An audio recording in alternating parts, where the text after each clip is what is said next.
going to tell you a little bit now about some of the superstitions of Good Friday and some of the traditions and some of the superstitions, yes? You know, there was a tree that they would talk about. I never see it in my own two eye. I'd be lying if I said I saw it in my own two eye, but everybody talk about it. I think it was called the physic nut tree. And they had it to say that that was the tree that Jesus' cross was made from.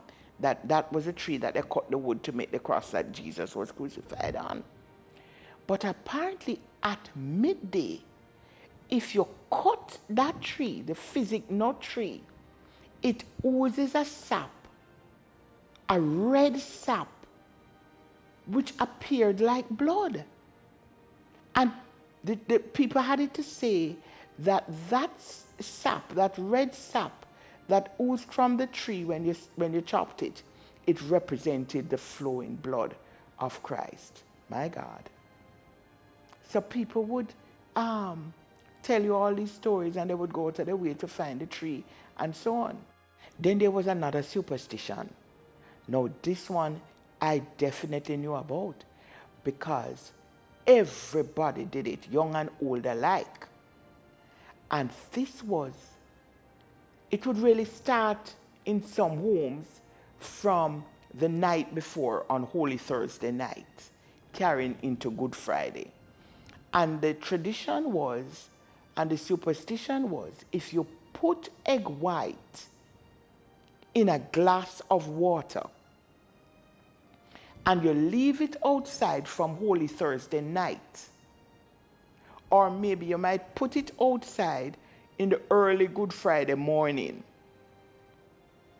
the egg, by the time now you come back from that 3-hour Good Friday Mass, or even before, the egg would set in a particular pattern.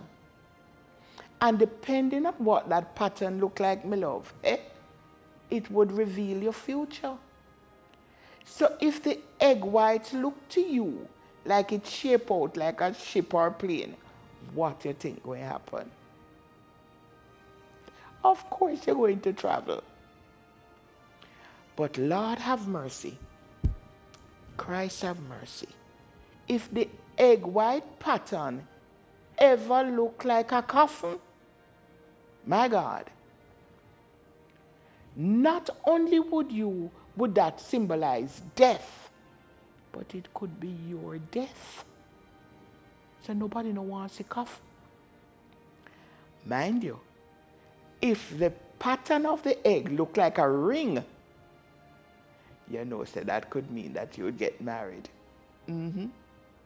So a whole lot of people, my love, they swear by it.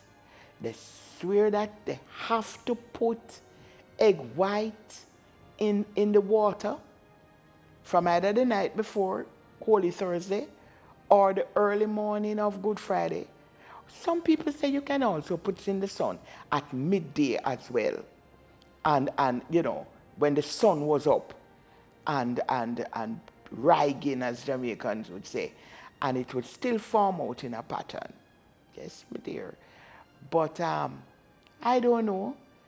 Maybe I must have seen plenty plane and ship, because now that me turn big woman, me they travel the world, so probably my egg white must have only show up plane and ship. Me glad though that it never show no coffin, because me da never there with you here today for chat with you. But that's a whole different story. There's a lot more that I could tell you about Good Friday. There's a lot more that I could tell you about the rituals of the Mass during Good Friday, or the celebration of Good Friday in other churches. The truth is, however mournful the time may have been for many Christians, they are also very thankful. It was a day of thanksgiving as well. Thanking God for sending his Son to us and for the crucifixion that eventually led to his resurrection and the redemption of our sins. Good Friday is really a Good Friday, even though people wear black. Because even in death, there is joy. And that's what we must always remember.